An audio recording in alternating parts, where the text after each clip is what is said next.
Welcome to I dream. కాశ్మీర్లో కాల్పులు మోత ఆగిపోవాలన్నా, పాకిస్తాన్ ఆగడాలకు పులి స్టాప్ పడాలంటే భారత ప్రభుత్వం ఏం చేయాలి, ముఖ్యంగా ప్రజలు ఏం చేయాలి అనే విషయంపై మనతో మాట్లాడడానికి మాజీ మేజర్ హర్షవర్ధన్ గారు ప్రస్తుతం ఉన్నారు. ఆయన అడిగి చాలా క్లారిటీ తీసుకుంది. సార్ నమస్తే అండి. జై హింద్ మురళి గారు. సార్, కాశ్మీర్ ఇష్యూ చూస్తున్నామండి. ఫస్ట్ టైం టూరిస్టులను టార్గెట్ చేయడం. అవును, మన గతంలో మాట్లాడుకున్నట్లుగా ఎప్పుడు అమర్నాథ్ యాత్రకు వెళ్తున్నప్పుడు వాళ్ళని టార్గెట్ చేయడం, భక్తులను టార్గెట్ చేయడం తప్ప టూరిస్టులను డైరెక్ట్గా చేయడం అనేది ఎక్కడ కనపడలేదు. అవును, మీకు చెప్తున్నా, గతంలో మనం డిస్కస్ చేసినట్లుగా టూరిస్ట్ స్పాట్స్ కొన్ని ఉన్నాయి. ఆ స్పాట్స్లో అన్ఎక్స్పెక్టెడ్ జరగడం తప్ప ఇంత పెద్ద లార్జ్గా చనిపోవడం, పర్టికులర్గా హిందువుల్ని ముస్లిం వేరు చేసి చంపడం అనేది ఇది ఫస్ట్ టైం. అవును, దీని మీద ప్రభుత్వం కూడా చాలా సీరియస్గా ఉంది. బీహార్లో కూడా ప్రైమ్ మినిస్టర్ గారు చాలా స్ట్రాంగ్ వార్నింగ్ కూడా ఇచ్చారు. అవును. వార్నింగ్ ఇవ్వడం, అటాకులు చేయడం కాకుండా అసలు ముందు మనం ఎందుకు ఫెయిల్ అయ్యాం, మన ఇంటెలిజెన్స్ ఏమైంది, అసలు ఇంత పెద్ద ఇష్యూ జరుగుతున్నప్పుడు మనకున్న నెట్వర్క్ ఎక్కడ బ్రేక్ అయింది అంటే, కొంతమంది ఆఫీసర్లు అంటారు వాళ్ళు డిజిటల్ సిగ్నేచర్ ఎక్కడ వాడకుండా ఉన్నారు కాబట్టి మనం ఫెయిల్ అయ్యామంటున్నారు. అంటే మన పుట్టిన ఇంటెలిజెన్స్ ఎక్కడ ఆగిపోతుంది అంటే, మన టెక్నాలజీ వైపు వెళ్తున్నాం తప్ప మన మూలాలు మర్చిపోతున్నాం అనేది ఇక్కడ చాలా క్లియర్గా తెలుస్తుంది. మీరు కాశ్మీర్లో చాలా కాలం పనిచేశారు కాబట్టి ఇక్కడ ఫెయిల్యూర్ ఎక్కడ కనిపిస్తుంది అంటారు? చూడండి, ఫస్ట్గా మాట్లాడుకుంటే ఆర్మీ కానివ్వండి, సిఆర్పిఎఫ్ కానివ్వండి, జేఎండ్కే పోలీస్ కానివ్వండి, ఇంటెలిజెన్స్ ఫెయిల్యూర్ అయితే మాత్రం దీన్ని మనం ఖచ్చితంగా అనాల్సిందే. దానికి ఒప్పుకోవాల్సిందంటారు. ఒప్పుకోవాల్సిందే. తప్పు ఉన్నప్పుడు ఒప్పుకోవాలి, అప్పుడే మనం దాన్ని కరెక్ట్ చేసుకోగలదు. అలా కాదు, తప్పు లేదు, మా తప్పేం లేదు అంటే that is not the right approach to a problem. ఇంకొకటి, ఇందాక మీరు చెప్పినట్టు ప్రతిసారి అమర్నాథ్ యాత్రకు ఎవరైతే భక్తులు వెళ్తారో వాళ్ళ మీద అటాక్ చేయడానికి చాలాసార్లు అటెంప్ట్స్ జరిగినాయి, అటాక్స్ జరిగినవి కూడా ఇంతకుముందు. కానీ టూరిస్ట్ మీద, పర్యాటకుల మీద డైరెక్ట్గా అటాక్ అనేది ఇప్పటి వరకు జరగలేదు. మేబీ అదొక రీజన్ అయి ఉండొచ్చు, దాన్ని మనం ముందే యాంటిసిపేట్ చేయకపోవడానికి. అట్ ద సేమ్ టైం నాకు ఎక్కడో లింక్ మిస్ అవుతుందని అనిపిస్తుంది ఇందులో. ఎందుకంటే నేను ఇందాక చెప్పినట్టుగా పర్యాటకుల్ని డైరెక్ట్గా టార్గెట్ చేసి, అది కూడా ఇంతమందిని, అంటే ఇంతకు ముందు కూడా టూరిస్ట్ కొంతమంది చనిపోయారు కాశ్మీర్కి వచ్చినప్పుడు. మేబీ వాళ్ళు స్టోన్ పెల్టింగ్ మధ్యలో ఇరుక్కొని, లేకపోతే ఆపరేషన్స్ మధ్యలో ఇరుక్కొని చనిపోయారే తప్ప డైరెక్ట్గా టార్గెట్ చేసి టూరిస్ట్ని చంపింది అన్నది ఇంతకుముందు నేను ఎప్పుడు చూడలేదు. సో ఇందులో దీని అర్థం ఏంటో నేను కూడా అర్థం చేసుకోవడానికి ట్రై చేస్తున్నాను. ఇక్కడ అన్నిటికన్నా మెయిన్ ప్రాబ్లం మనకేంటి అంటే, లోకల్ సపోర్ట్ లేకుండా ఇదంతా జరగడం అనేది ఇంపాసిబుల్. ఇంకొక విషయం మనందరం ఒకటి గుర్తుపెట్టుకోవాల్సిన విషయం ఏంటి అంటే, దిస్ ఈజ్ ఇస్లామిక్ టెర్రరిజం. మీకు నచ్చినా నచ్చకపోయినా, మీకు వినడానికి ఇబ్బందిగా ఉన్నా లేకపోయినా, I'm not here to give politically correct statements. This is Islamic terrorism. నేను ఎందుకు చెప్తున్నాను అంటే, ఇస్లాం అనేది ఒక్క ఇండియాలోనే కాదు కదా ఉంది. ఇప్పుడు పాకిస్తాన్ని మనం ఏమంటాం? పాకిస్తాన్ని మనం ఇస్లామిక్ రిపబ్లిక్ ఆఫ్ పాకిస్తాన్ అంటాం. వాళ్ళు వచ్చి హిందువులందరూ టూరిస్ట్ అందరినీ ఒకవైపు నుంచోబెట్టి, ముస్లిమ్స్ అందరినీ ఒకవైపు నుంచోబెట్టి, వాళ్ళ ప్యాంట్లు కిందకి దింపి చెక్ చేసి చంపుతున్నారు అంటే what is the reason behind it? వాళ్ళు చంపిన తర్వాత వెళ్ళి మీ మోదీకి చెప్పుకోండి ఇలాంటి స్టేట్మెంట్స్ ఇస్తున్నారు అంటే దాని అర్థం ఏంటి? దాని అర్థం ఏంటి అంటే, పాకిస్తాన్ పుట్టిందే హిందూ హేట్రేడ్ మీద. మీరు దాన్ని డినై చేయలేరు. టూ నేషన్ థియరీ ఏదైనా కావచ్చు, వాళ్ళు వేరుగా మాకు ల్యాండ్ కావాలి, మేము వేరే కంట్రీ పెట్టుకుంటామని అన్నప్పుడు that is not out of వాళ్ళు ఏదో డెవలప్డ్ అవ్వాలి వాళ్ళ సొంతంగా అని కాదు. Just one plain reason is వాళ్ళకి హిందూస్తో ఉండడం ఇష్టం లేదు. సో ఇప్పుడనే కాదు, నేను కాశ్మీర్లో నేను సర్వ్ చేసినప్పటి నుంచి లాస్ట్ 1947లో ఎప్పుడైతే మనం ఇండిపెండెంట్ అయ్యామో అప్పటి నుంచి చూసుకుంటే ఇప్పటి వరకు ప్రతిసారి there is always hate angle. రీసెంట్గా మనకి బలూచిస్తాన్లో బలూచ్ లిబరేషన్ ఆర్మీ అనేది ఆ ట్రైన్ మీద అటాక్ చేసి, హైజాక్ చేసి చాలా పెద్ద ఆపరేషన్ చేశారు వాళ్ళు పాకిస్తాన్ ఆర్మీ మీద. అలాంటి హైజాక్ అనుకోవచ్చా, లేదు వాళ్ళు ఇండిపెండెన్స్ కోసం వాళ్ళు చేశారు అనుకోవచ్చు? ఇండిపెండెన్స్ కోసమే ఈ ఫైట్. కానీ దాని హైజాక్ అని అనకూడదు. హైజాక్ ఎందుకు అంటున్నాను అంటే, అందులో వాళ్ళు ఒక్క సివిలియన్స్ని కూడా ఎక్కడా టచ్ చేయలేదు. ఆ జనరల్గా బలూచిస్తాన్లో క్వెటా అనే ఒక ప్లేస్ ఉంది. అది బలూచిస్తాన్కి మీరు క్యాపిటల్ సిటీ లాగా అనుకోవచ్చు. ఆ ఏరియాలో చాలామంది ఆర్మీ వాళ్ళు కానీ, డిఫెన్స్ ఫోర్సెస్ వాళ్ళు, పాకిస్తాన్ వాళ్ళు అక్కడ పోస్టింగ్ ఉంటారు. కానీ అక్కడి నుంచి మెయిన్ పాకిస్తాన్కి రీచ్ అవ్వాలంటే ఆ ట్రైన్ ఒక్కటే దారి. సో ఎవరైనా కానీ పోస్టింగ్కి వెళ్ళినా, డిప్లాయ్మెంట్కి వెళ్ళినా, మళ్ళీ లీవ్కి వెళ్ళాలన్నా కానీ ఆ ట్రైన్ ఒక మెయిన్, అదొక్కటే లింక్, కనెక్టింగ్, అదే మెయిన్ కనెక్షన్ పాయింట్ అనమాట. సో దాని మీద వాళ్ళు అటాక్ చేసి హైజాక్ చేసినప్పుడు కూడా ఒక్క సివిలియన్ని కూడా వాళ్ళు అక్కడ ఉంచడం కానీ, వాళ్ళకి హాని చేయడం కానీ చేయలేదు. సో ఇదే ఇప్పుడు even if you are fighting, మీరు ఒకవేళ ఫైట్ చేస్తున్నా కానీ there are some unsaid rules. ఈ అన్సెడ్ రూల్స్లో ఒకటి ఏంటి అంటే, టూరిస్ట్ మీద ఎప్పుడు డైరెక్ట్గా అటాక్ చేయకూడదు అనేది ఒక అన్సెడ్ రూల్. ఎందుకంటే ఒకవేళ టూరిస్ట్ మీద అటాక్ చేస్తే పాకిస్తానీ బేస్డ్ టెర్రరిస్ట్ కానివ్వండి, లేకపోతే కాశ్మీరీ బేస్డ్ టెర్రరిస్ట్ కానివ్వండి, వీళ్ళు అట్ ద ఎండ్ వచ్చి విధ్వంసం అంతా సృష్టించాల్సింది ఎక్కడ? కాశ్మీర్లో. ఒకవేళ టూరిస్ట్ని ఏమన్నా చేస్తే టూరిజం ఎఫెక్ట్ అయింది, దానివల్ల లోకల్స్ ఇబ్బంది పడతారు, లోకల్స్ ఇబ్బంది పడితే ఆ టెర్రరిస్ట్కి వాళ్ళు సపోర్ట్ ఇవ్వరు అని ఎక్కడో వాళ్ళకి తెలుసు. అందుకని ఇన్ని రోజులు వాళ్ళు ఎప్పుడు కూడా టూరిస్ట్ని డైరెక్ట్గా టార్గెట్ చేయలేదు. కానీ మొదటిసారి వాళ్ళు టూరిస్ట్ని టార్గెట్ చేశారు అంటే now more than the government, more than the army, more than the air force or the navy, అందరికన్నా పెద్ద responsibility is with Kashmiri people. How they respond to this. ఇది జరిగింది. ఇప్పుడు ఇది మీరు ఇన్ని రోజులు ఆర్మీ మీద అటాక్ చేశారు, వీఆర్ గివింగ్ అవర్ రెస్పాన్స్, అక్కడి వరకు బాగానే ఉంది. మీరు ఇప్పుడు పర్యాటకుల్ని టార్గెట్ చేశారు. దీనివల్ల టూరిజం ఎఫెక్ట్ అవుతుంది. ఈ టూరిజం ఎఫెక్ట్ అవ్వడం వల్ల డైరెక్ట్గా ఫుడ్ చైన్లో అందరికన్నా ఎఫెక్ట్ అయ్యేది ఎవరు? Kashmiri local population. వాళ్ళు మీ ఇంటి గడప దాకా తీసుకొచ్చారు. ఇప్పుడు మీకు మాకేం సంబంధం లేదు, వాళ్ళు ఆర్మీని టార్గెట్ చేస్తుంటే మాకేం సంబంధం అని ఎన్ని రోజులు మీరు అన్నారు. కానీ ఇప్పుడు వాళ్ళు మీ పొట్టకూటి మీద కొట్టడానికి ట్రై చేస్తున్నారు. వచ్చారు. ఇప్పుడు మీరు ఎలా బిహేవ్ చేస్తారు అన్న దాని మీదే నెక్స్ట్ స్టెప్స్ కాశ్మీర్ ఫ్యూచర్ అనేది ఆధారపడి ఉంటుంది. సాధారణంగా కాశ్మీర్లో నేను గతంలో వెళ్ళినప్పుడు ఎక్కడైనా భయపడితే మీరేం భయపడక్కర్లేదు, మా ప్రాణం అడ్డంగా ఉంటుందంటూ కాశ్మీరీ వాళ్ళు చెప్తుంటారు. ఆ షికారీ వాళ్ళు కానీ చెప్తున్న గుర్రాలు వాళ్ళు కూడా, వాళ్ళని కూడా కాకుండా వచ్చి వాళ్ళు ఒక ఆయన గుర్రం నడిపే వ్యక్తి కూడా చంపారండి. అంటే ఏ మెసేజ్ ఇస్తున్నారండి వాళ్ళు? నేను అదే కదండి ఇందాక నుంచి చెప్తుంది. మెసేజ్ వాళ్ళు ఇచ్చేసారు క్లియర్గా, మాకు మీరు తింటున్నారా తినట్లేదా యాజ్ ఏ కాశ్మీరీ పాపులేషన్ మాకు అనవసరం, మాకు మీరు హిందూ అయితే చాలు, మేము మిమ్మల్ని చంపేస్తానని చెప్పి వాళ్ళు చెప్పారు. దీని అంతటి వల్ల కాశ్మీర్లో వచ్చే ఎఫెక్ట్ ఏదైతే ఉందో అది గవర్నమెంట్ మీద ఆధారపడలేదు, ఆర్మీ, నేవీ, ఎయిర్ ఫోర్స్ మీద కూడా ఆధారపడలేదు. ఫైనల్గా అది ఆధారపడేది కాశ్మీరీ పాపులేషన్. ఇక్కడి నుంచి వాళ్ళు ఏ స్టెప్ తీసుకుంటారు. మీరు వీళ్ళని ఎంకరేజ్ చేస్తూ ఉంటే ఇలాంటివి జరుగుతూనే ఉంటాయి. మీరు మళ్ళీ ఆర్టికల్ 370 ముందు ఏ పొజిషన్లో ఉన్నారో ఆ పొజిషన్లోకి వెళ్ళిపోతారు. అంటే కాశ్మీర్ కాపాడంటే కాశ్మీరేజ్ ఉండాలి. ముందు కాశ్మీరీస్ దానిలో అందరికన్నా వాళ్ళకు ఒక క్లారిటీ రావాలి. నేను ఇంతకు ముందు చాలా పాడ్కాస్ట్లో కూడా చెప్పాను, మీకు పైన మొత్తం చాలా నీట్గా, చాలా క్లీన్గా టూరిజం బాగా పెరుగుతుందని మీకు అనిపిస్తుంది. కానీ లోపల ఏంటి మైండ్ సెట్ అనేది మనం కనీసం దాన్ని అబ్జర్వ్ చేసి కనీసం ఒక 15-20 సంవత్సరాలు పీస్ఫుల్గా ఉంటే తప్ప కాశ్మీర్ అనేది మారదు. కాశ్మీర్ మీద రీసెంట్గా బలూచిస్తాన్లో అటాక్ అయిన తర్వాత పాకిస్తాన్ చీఫ్ ఆసిమ్ మునీర్ ఎవరైతే ఉన్నారో ఆయన ఒక స్పీచ్ ఇచ్చారు రీసెంట్గా, కాశ్మీర్ ఈజ్ అవర్ జగ్యులర్ వెయిన్, అది ఇది అని చెప్పి. 1947 దగ్గర నుంచి 2025 వరకు ఆల్మోస్ట్ 75 ఏళ్ళు దాటినాయి. ఇప్పటి వరకు వాళ్ళు కంటిన్యూస్గా ఫస్ట్ ఒక 10 ఏళ్ళు పంజాబ్లో చేశారు, ఆ తర్వాత మనకి బెంగాల్లో చేస్తున్నారు, ఇప్పుడు బంగ్లాదేశ్ ఉన్నప్పుడు అవుతుంది, ఈస్ట్ పాకిస్తాన్ ఉన్నప్పుడు కూడా అయింది, ఆ తర్వాత కాశ్మీర్ మీద కంటిన్యూస్గా జరుగుతుంది. ఇప్పుడు మీరు చెప్పండి, వాట్ షుడ్ వీ డూ? ఇప్పటి వరకు మీరు మమ్మల్ని అడిగేవాళ్ళు కదా, మీరు ఫస్ట్లో నేను ఆర్మీలో జాయిన్ అయినప్పుడు నాకు వచ్చే క్వశ్చన్స్ ఎలా ఉండేవో తెలుసా? మనం ఎందుకు కాశ్మీర్లో అంతమంది ఫోర్సెస్ని పెడుతున్నాం, కాశ్మీర్ని ఇచ్చేయచ్చు కదా, ఎందుకు ఈ గొడవంతా అని. ఇప్పుడు మీకు అర్థమై ఉండాలి, ఒకవేళ మనం కాశ్మీర్ ఇచ్చేసాం అనుకుందాం for the debate purpose, Kashmir అనేది మనం ఇచ్చేసాం, మనకేం గొడవలు వద్దు అని చెప్పి.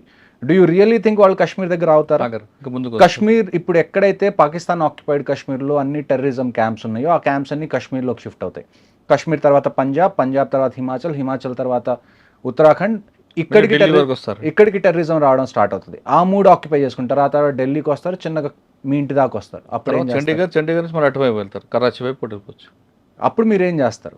సో ఇప్పుడు ఏంటి అంటే we are ready for this is the time when the entire country should support the government ఏ డెసిషన్ తీసుకున్నా కానీ ఇప్పుడు మనకి విభేదాలు ఉండకుండా అంటే ఏకతాటిగా గవర్నమెంట్ని సపోర్ట్ చేయడం ఈ టైంలో అన్నది చాలా ఇంపార్టెంట్. ఇప్పుడు ఒకవేళ గవర్నమెంట్ వారే ఒక ఫైనల్ సొల్యూషన్ అని అనుకుంటే వీఆర్ రెడీ ఫర్ ఇట్. నేను మీకు లాస్ట్ టైం కూడా చెప్పాను, for the next 5 years I'm still in reserve list.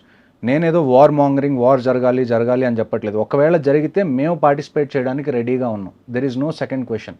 ఇవాళ ప్రైమ్ మినిస్టర్ అనౌన్స్ చేశారనుకోండి, if it is going to be war, be ready. మేము ఎప్పుడు రిపోర్ట్ చేయాలో దానికన్నా 10 రోజుల ముందే రిపోర్ట్ చేస్తాం, వీ విల్ బీ అవైలబుల్. కానీ ఒక డెసిషన్ తీసుకోండి. This can't go on like this. 75 ఏళ్ళ నుంచి ఇదే జరుగుతుంది, ఇంకొక 25 ఏళ్ళు మీరు ఇదే జరగాలి అని అనుకుంటే మాత్రం మీరు వదిలేసేయండి. ఏదో చిన్న ఆపరేషన్స్ చేసి అయిపోతాయి.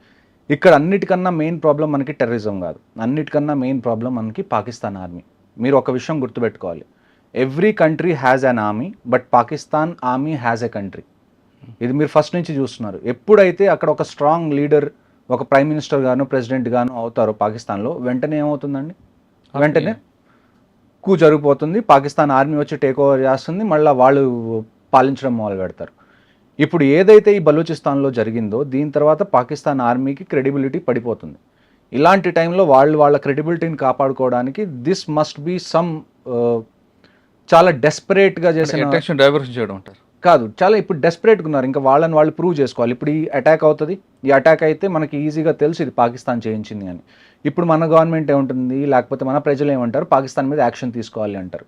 ఈ రీజన్ని పట్టుకొని ఆసిమ్ మునీర్ ఏమంటాడు, చూడండి హిందూస్ అందరూ మన మీద దాడి చేస్తున్నారు, ఇప్పుడు మనకి ఫండ్స్ కావాలి, పాకిస్తాన్ మొత్తం ఒకటవ్వాలి, లేకపోతే మీరు ఆర్మీకి సపోర్ట్ చేయాలి అని చెప్పి ఇవన్నీ మైండ్ గేమ్స్.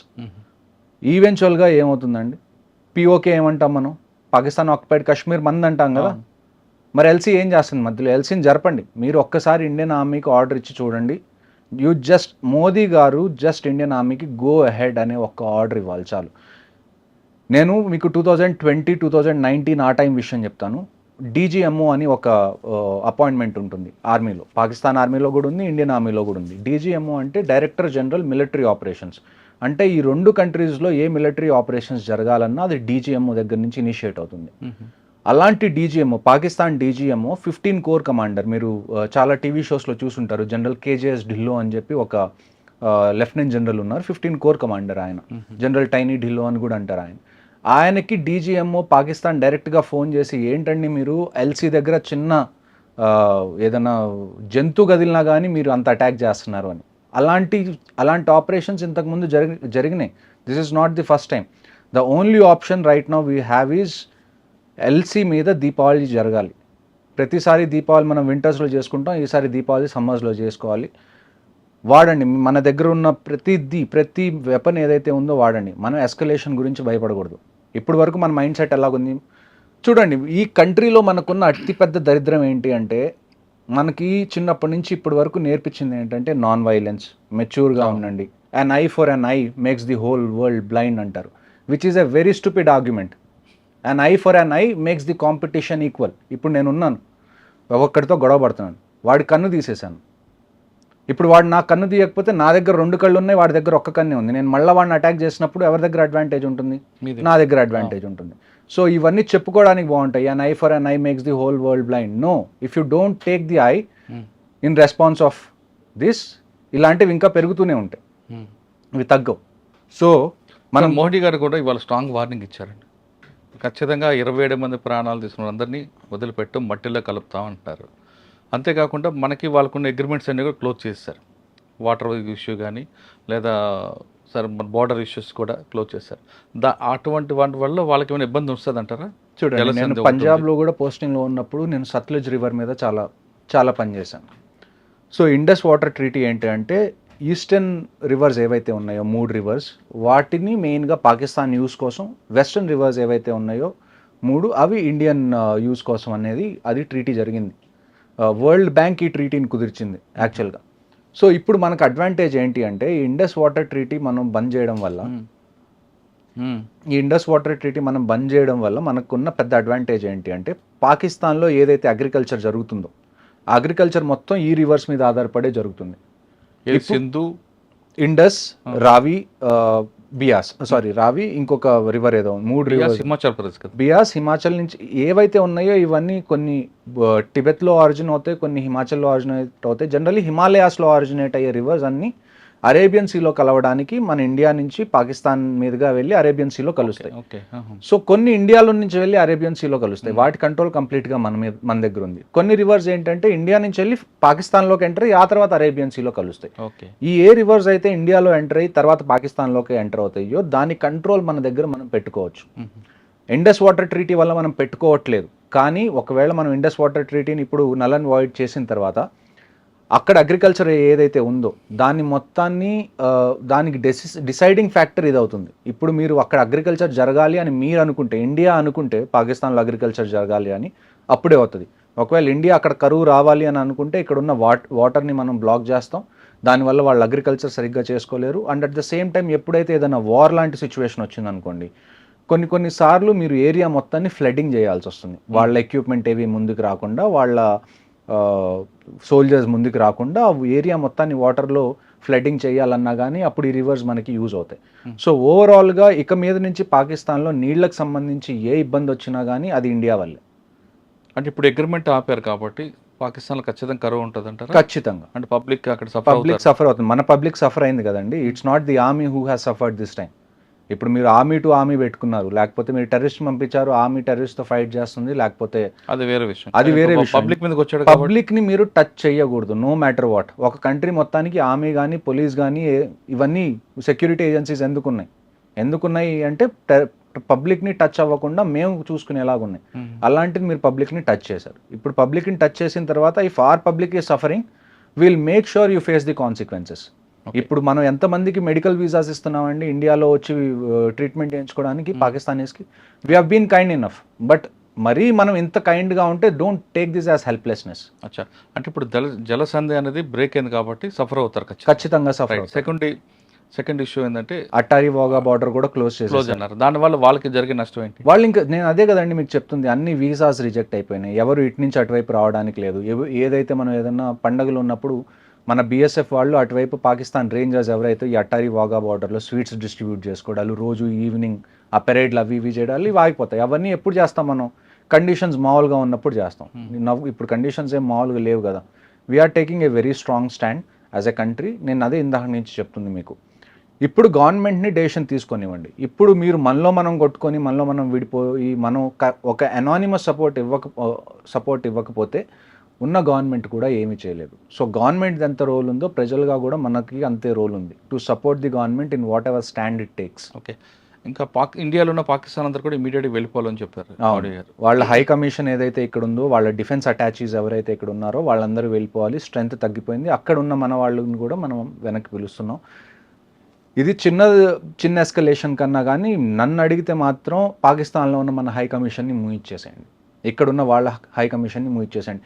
మనకి ఇవాళ ఏం అవసరం ఉంది చెప్పండి పాకిస్తాన్తో మనం సంబంధం పెట్టుకోవడానికి? మనం ఏమన్నా వాళ్ళ దగ్గర నుంచి ట్రేడ్ చేస్తున్నాం, అక్కడి నుంచి మనకి ఏమన్నా ఇంపార్టెంట్ విషయాలు ఏమన్నా కావాలా అంటే ఇంపార్టెంట్ ఇంపోర్ట్స్ ఏమన్నా కావాలా? ఏమీ లేదు. మనకు లేకపోతే ఇన్ఫ్యాక్ట్ పాకిస్తాన్ అనేది సర్వైవ్ అవ్వడం కష్టం.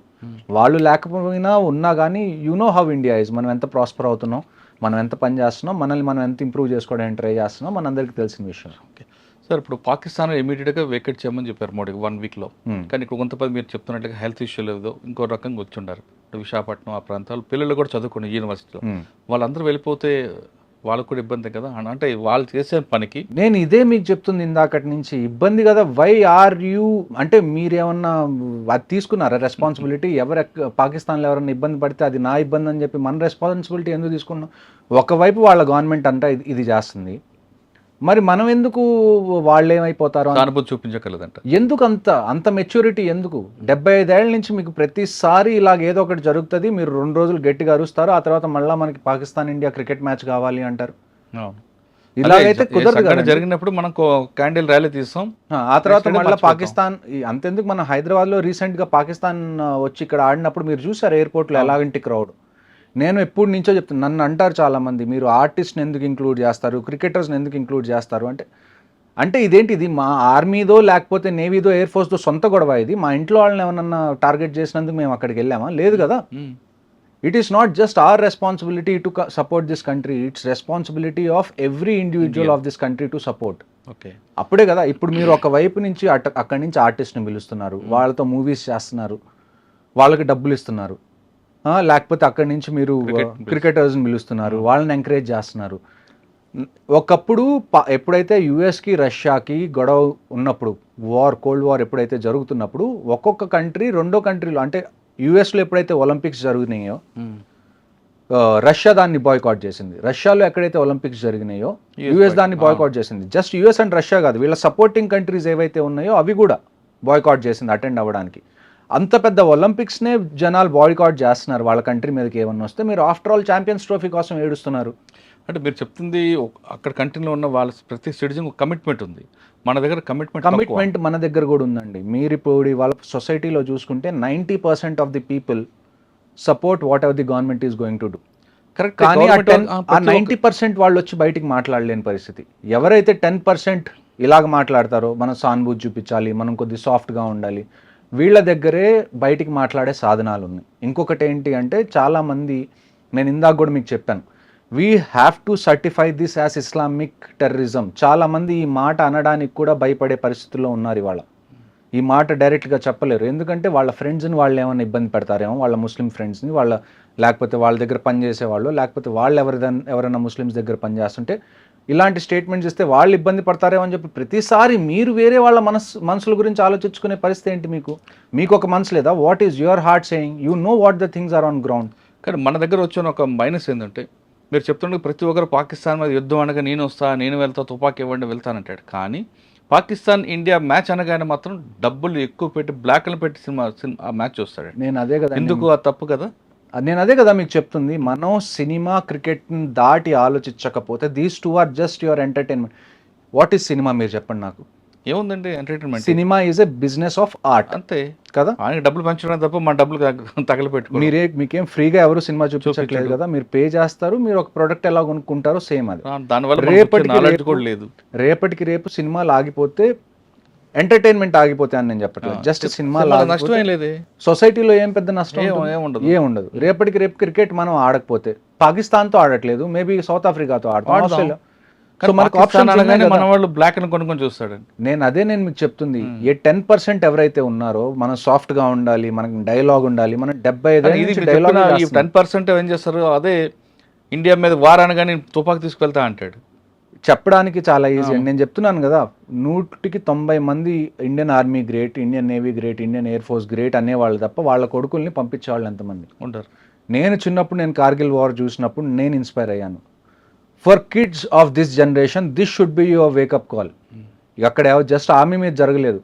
కర్ణాటక నుంచి వెళ్ళిన వాళ్ళు, హైదరాబాద్ నుంచి వెళ్ళిన వాళ్ళు, ఆంధ్ర నుంచి వెళ్ళిన వాళ్ళు, ప్రతి స్టేట్ వాళ్ళు అక్కడికి సఫర్ అయ్యారు. సో ఇది మీకు వేకప్ కాల్. పెద్ద అయిన తర్వాత నేను ఇక్కడి నుంచి పారిపోయి యూఎస్ వెళ్ళిపోతాను, నేను ఇలాంటి వాటిలో పడను అని అనుకుంటారా, మీ డెసిషన్.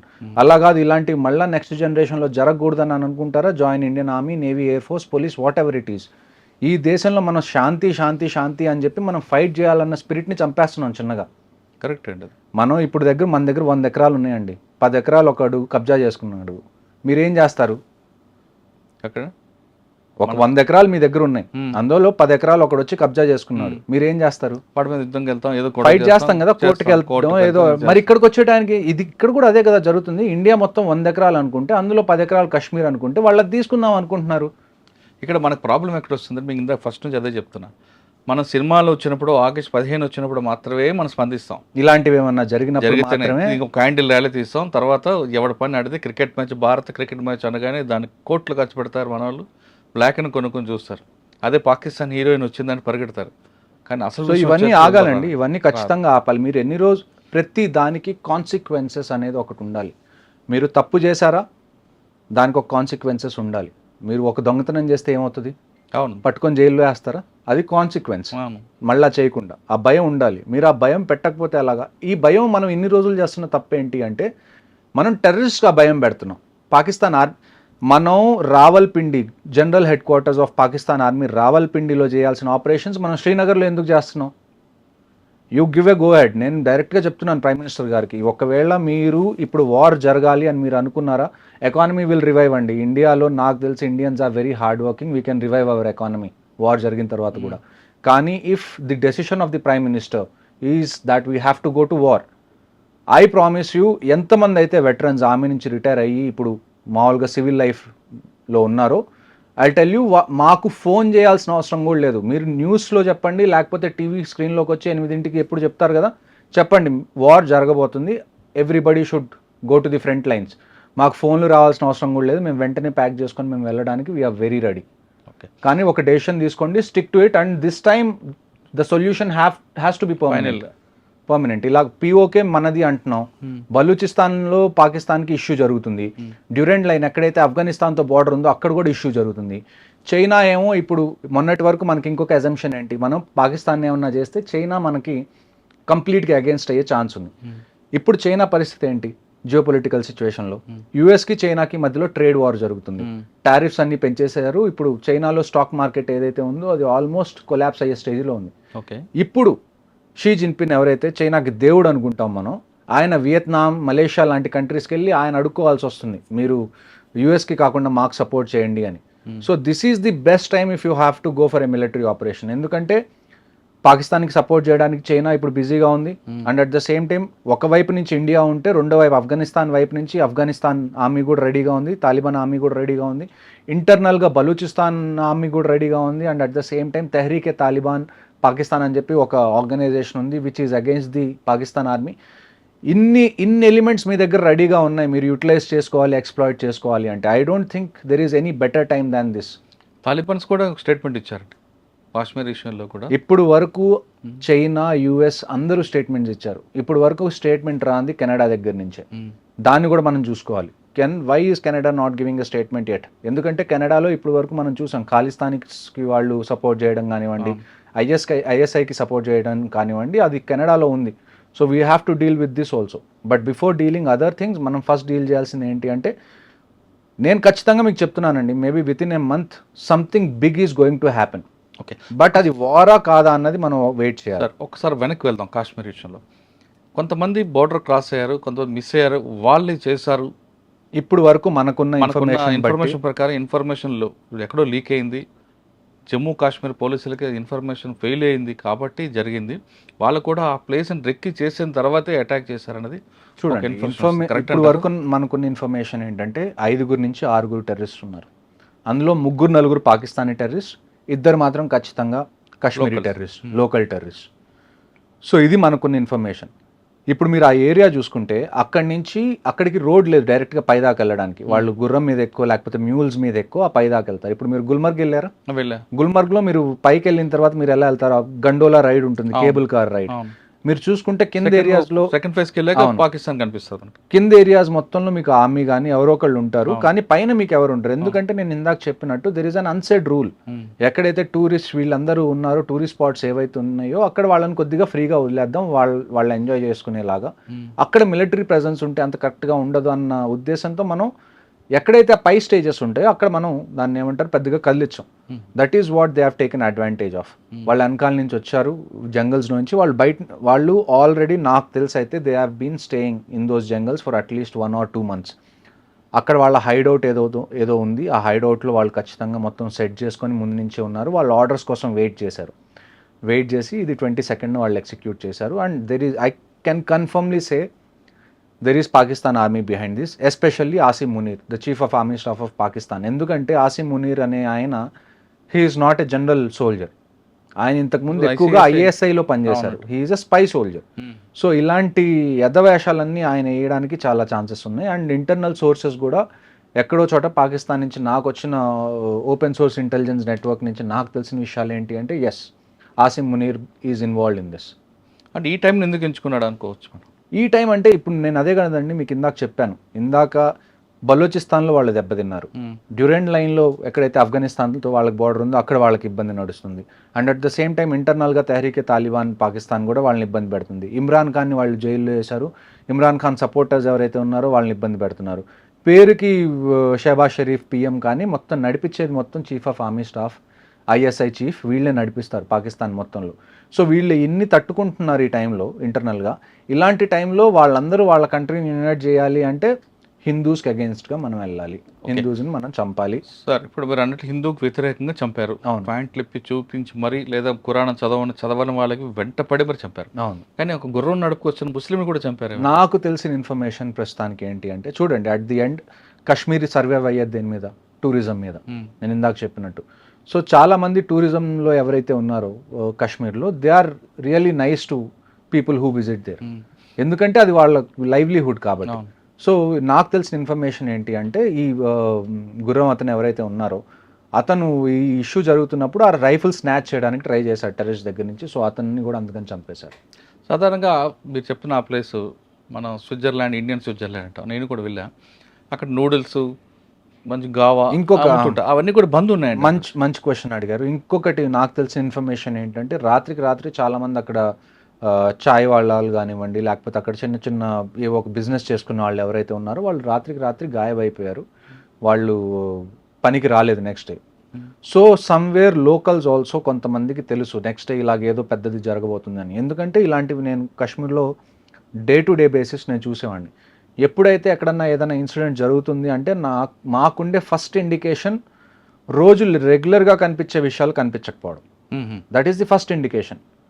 అంటే ఇప్పుడు మీకు ఒక ఏరియాలో 10 కొట్లు ఉన్నాయండి, రోజు ఓపెన్ అవుతాయి, రోజు అక్కడ బిజినెస్ నడుస్తుంది. ఒక్కసారిగా మీరు ఒకరోజు మార్నింగ్ వెళ్ళగానే 10 కొట్లు 10కి 10 బంద్ ఉన్నాయి అంటే ఏదో జరగబోతుంది అని చెప్పి. సో నెక్స్ట్ టైం కూడా ఇలాంటివి ఏమన్నా ఉంటే, నేను ఇందాక మీరు చెప్పినట్టు ఇక్కడ చేంజ్ అనేది రావాలి అంటే army, navy, air force, these people are doing it for the last 75 years. Change ఎప్పుడు వస్తుంది అంటే కాశ్మీరీ లోకల్ ఎప్పుడైతే వాళ్ళు వీళ్ళకి సపోర్ట్ చేయడం ఆపేస్తారో అప్పుడే వస్తుంది. కానీ ఇప్పుడు మీకున్న ఇన్ఫర్మేషన్ ప్రకారం మరొకసారి దాడి జరిగే అవకాశం ఉందంటున్నారు, వాస్తవం? చూడండి, ఇప్పుడు కొంతమంది ఇంకా ఆల్మోస్ట్ 1500 మంది OGWs అంటాం మేము, ఆన్ గ్రౌండ్ వర్కర్స్. అంటే మీరు సివిల్ భాషలో స్లీపర్ సెల్స్ అని అనుకోవచ్చు. 1500 మందిని డిటైన్ చేశారు. 1500 మందిని డిటైన్ చేయడం అంటే చిన్న విషయం కాదు. 1500 మందికి ఎన్ని జైల్స్ కావాలో మీరు ఆలోచించండి. వీళ్ళందరినీ ఉతికి ప్రతి ఇన్ఫర్మేషన్ బయటికి లావుతారు. ఎవరు దీని వెనకాల హ్యాండ్లర్స్ ఉన్నారు, అసలు దీని మొత్తాన్ని ఎగ్జిక్యూట్ చేసింది ఎవరు. Rashtriya rifles is going to do it's work అండి, అందులో మీకు డౌటే లేదు. ఎవరైతే ఈ టెర్రరిస్ట్ ఉన్నారో, ఎవరైతే దీనికి పాల్పడ్డారో వీళ్ళైతే ఖచ్చితంగా చచ్చిపోతారు. There is no doubt in it. కానీ వీళ్ళని చంపేస్తే ప్రాబ్లం అయిపోదు కదా. We also need solution for a long duration. Long term solution కావాలి. లాంగ్ టర్మ్ సొల్యూషన్ కావాలి అంటే Pakistan army needs to be targeted. దానికి మీరు వార్ చేయాలి అని అనుకుంటే వీఆర్ రెడీ టు పార్టిసిపేట్. మీరు ఒక్కసారి గో హెడ్ ఇవ్వడమే మీ చేతిలో ఉంది. అచ్చా సార్, ఈసారి వాళ్ళు అటాక్ చేస్తున్నప్పుడు డిజిటల్ ఎక్కడ కూడా డిజిటల్ సిగ్నేచర్ లేదు కాబట్టి మన ఇండియన్ ఆర్మీ ఫెయిల్ అయింది. కంప్లీట్గా మనం డిజిటల్ మీద, ఎలక్ట్రానిక్ దీని మీద ఎక్కువ ఉన్నాం, సెల్ ఫోన్స్ వాటి మీద మనం ఎక్కువ ఫోకస్ చేస్తాం. కానీ ఫుడ్ ఇంటెలిజెన్స్కి మనం ప్రయారిటీ ఇవ్వలేదు కాబట్టి ఈసారి వచ్చిందని ఒక వార్త ఉంది, వాస్తవం అంటారు అది? చూడండి, మీకు నేను లాస్ట్ టైం మాట్లాడినప్పుడు కూడా నేను చెప్పాను, ఇంట్ అనేది 2 రకాల. ఫోన్స్ కానీ ఏది కూడా యూజ్ చేయలేదు కదండి. ఎలాగో అలాగా ఇప్పుడు ఒక ఆపరేషన్ చేయాలి అని అనుకుంటే ఎక్కడో చోట కమ్యూనికేషన్ అనేది వాళ్ళు ఎస్టాబ్లిష్ చేసుకోవాలి, తప్పదు అది. ఎప్పుడు అంటే బీట్ ఫిజికల్గా కానివ్వండి, లేకపోతే టెక్నికల్గా కానివ్వండి, మనకి 2 రకాల ఇంటెలిజెన్స్ ఉంటాయి. ఒకటి ఫిజికల్ ఇంటెలిజెన్స్, ఒకటి టెక్ ఇంటెలిజెన్స్. ఫిజికల్ ఇంటెలిజెన్స్ కన్నా టెక్ ఇంటెలిజెన్స్ మీద మనం ఎందుకు డిపెండ్ అవుతాము అంటే, technical intelligence is most of the time is very accurate. ఎందుకంటే కరెక్ట్ ఉంటుంది, పిన్ పాయింట్ మనకు దొరుకుతుంది. లేకపోతే దాన్ని ఏమంటారు, ఇప్పుడు ఫిజికల్ సోర్సెస్ ఉన్నారు అయినా అవునా కాదా ఇటువంటి కొంచెం కొద్దిగా అందులో దాన్ని ఏమంటారు, మనకు కూడా డౌట్స్ ఉంటాయి. వీళ్ళు నిజంగా టెర్రరిస్ట్ గురించి చెప్తున్నారా, లేకపోతే మనల్ని టార్గెట్ చేయడానికి చూస్తున్నారా అన్నది. అలాగే చాలా మంది ప్రాణాలు కోల్పోయిన ఆపరేషన్స్ లో ఉన్నాయి, చాలా ఉన్నాయి. ఆ తర్వాతే మనం టెక్నికల్ ఇంటెలిజెన్స్ మీద ఎక్కువ డిపెండ్ అయ్యాం. ఎందుకంటే టెక్నికల్ ఇంటెలిజెన్స్ వల్ల ఏమవుతుంది అంటే, కొన్ని సిమ్ కార్డ్స్ వాడేవాళ్ళు మనకి కనీసం ఒక 10 meters రేడియస్లో ఎక్కడ ఉన్నారన్నది తెలుస్తుంది. 10 meter రేడియస్లో మనకు తెలియడం అంటే చాలా చాలా అక్యురేట్ అన్నట్టు. కొన్ని నెట్వర్క్స్లో ఎలాగుంటుంది అంటే అట్లీస్ట్ 200-300 meters, కొద్దిగా డిఫికల్ట్ అయినా కానీ 200-300 meters మనం కవర్ చేయడం పెద్ద ఇష్యూ కాదు. కొన్ని నెట్వర్క్స్ ఎలాగుంటాయంటే ఇంట్లో ఏ రూమ్లో కూర్చున్నా కూడా మనకి 5 meters అక్యురసీ ఉన్న నెట్వర్క్స్ కూడా ఉన్నాయి. ఓకే. సో అందుకని మనం ఎక్కువగా టెక్నికల్ ఇంటెలిజెన్స్ మీద డిపెండ్ అవ్వడం మొదలు పెడుతున్నాం. ఇంకొక విషయం ఏంటి అంటే, టెక్నికల్ ఇంటెలిజెన్స్ ఎందుకు ఇంపార్టెంట్ అంటే, కాశ్మీర్లో నేను మీకు చెప్పినట్టుగా ఇట్స్ సివిలియన్ ఏరియాస్ చాలా ఉన్నాయి. మీరు అర్బన్ వార్ఫేర్ అనేది చేయాలి. ఈ టెక్నికల్ ఇంటెలిజెన్స్ వల్ల ఏమవుతుంది అంటే కొలెటరల్ డ్యామేజ్ అనేది కంప్లీట్గా తగ్గిపోతుంది. సో అందుకని మనం టెక్నికల్ ఇంటెలిజెన్స్కి ఎక్కువగా మనం ప్రయారిటీ ఇస్తాం.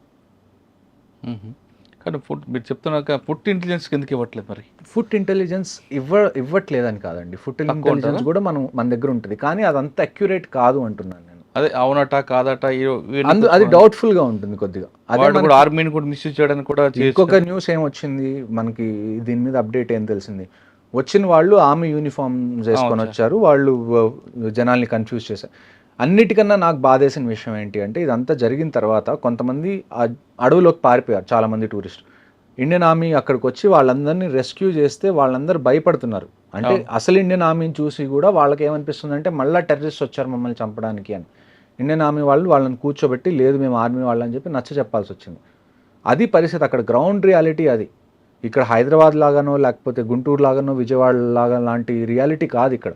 ఇక్కడ మనకి ప్లేన్స్ ఉన్నాయి, ప్రతి చోటకి మీరు ప్రతి చోటకి రోడ్డు ఉంది, మీరు వెహికల్ తీసుకొని ఆల్మోస్ట్ అక్కడ దాకా వెళ్ళొచ్చు. కానీ కాశ్మీర్ అలా కాదు. టెరైన్ పరంగా కూడా మనకి చాలా ఛాలెంజింగ్, ఆ తర్వాత క్లైమేట్ పరంగా కూడా మనకి చాలా ఛాలెంజింగ్గా ఉంటుంది.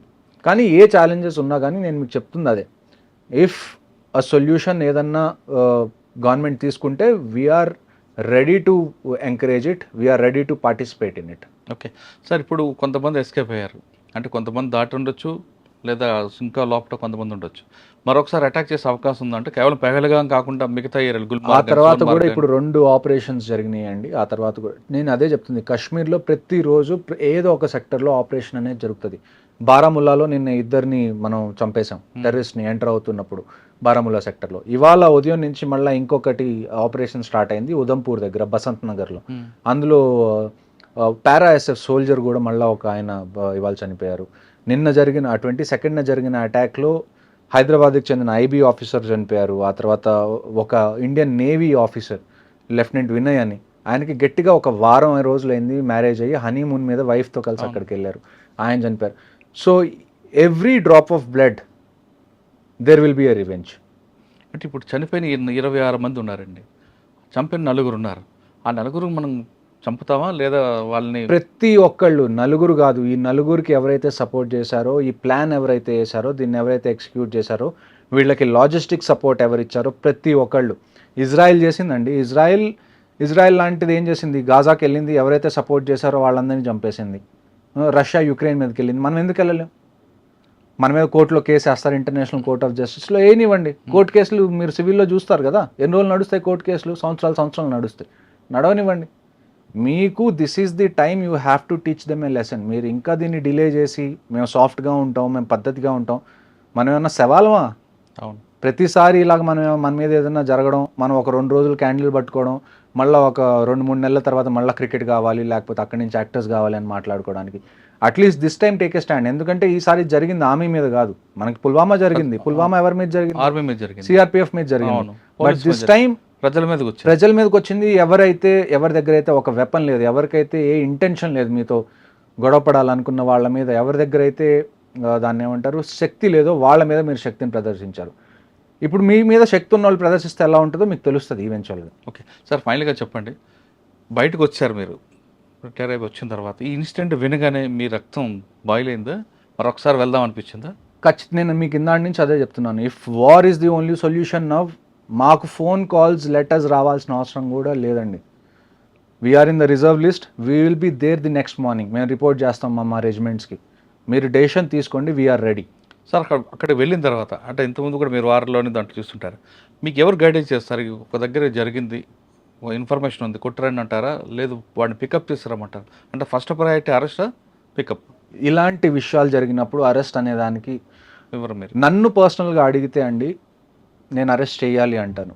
ఒకసారి చంపేయాలి, ఒకసారి some times death is kindness. ఒకడిని చంపేస్తే మనం వాడి మీద జాలి చూపించినట్టు అర్థం ఇలాంటి వాళ్ళని. నన్ను అడిగితే ఈసారి వీ షుడ్ అరెస్ట్ దెమ్. వాళ్ళ టార్చర్ ఎలాగుండాలి అంటే, నేను కాశ్మీర్లో నేను చెప్తాను, నేను ప్రతిసారి ఆపరేషన్కి వెళ్ళేటప్పుడు నేను చెప్పేది ఏంటి అంటే, ఇస్లాంలో ఏంటి అంటే ఎవరన్నా చనిపోతే ఏం చేస్తారు? పూడ్చి పెడతారు, కాల్చరు. కాలిస్తే వాళ్ళు దాన్ని ఏమంటారు, వాళ్ళ రిలీజన్ బట్టి అది దాన్ని అగేన్స్ట్. ఏ టెర్రరిస్ట్ అయితే ఇస్లాం పేరు చెప్పుకొని ఇక్కడికి వచ్చి పిచ్చి పనులు చేస్తున్నాడో, make sure he doesn't get buried, make sure he gets burned, he gets roasted. వాళ్ళకి ఎలాగుండాలి అంటే, వాళ్ళు ఏదైతే అనుకొని వచ్చారో, నేను ఇదంతా చేస్తే నేను స్వర్గానికి వెళ్తాను, నన్ను పూడ్చిపెట్టిన తర్వాత అని అనుకున్నారో, ఆ థాట్ని చంపేసేయండి. నేను ఇప్పుడు కూడా అదే చెప్తున్నాను, ఎవరైతే వీళ్ళు ఉన్నారో నన్ను పర్సనల్గా అడిగితే killing them is not the answer. వాళ్ళని నుంచోబెట్టి వాళ్ళకి కనీసం ఒక 2-3 సంవత్సరాలు ప్రతిరోజు చిత్రహింసలు పెడితే తప్ప నెక్స్ట్ వచ్చే వాళ్ళకి ఆ భయం ఉండదు. చంపేస్తే ఏమవుతుంది, వస్తున్నాం చస్తున్నాం, వీ విల్ గెట్ 72 వర్జిన్స్ అనే డిల్యూషన్లో ఉన్నారు వీళ్ళు. జిహాద్ అంటున్నాడు కదా.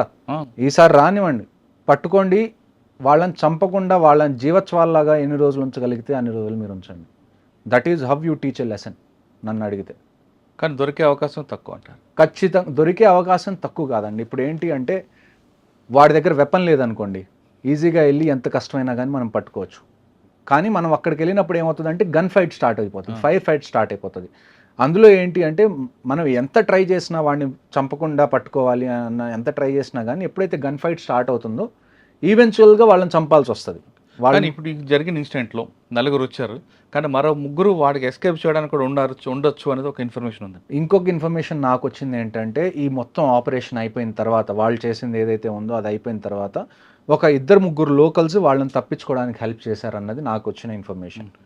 ప్రతి ఒక్కళ్ళకి వాళ్ళు మూల్యం చెల్లించాల్సిందే, దాంట్లో క్వశ్చన్ అనేది లేదు, సెకండ్ క్వశ్చన్.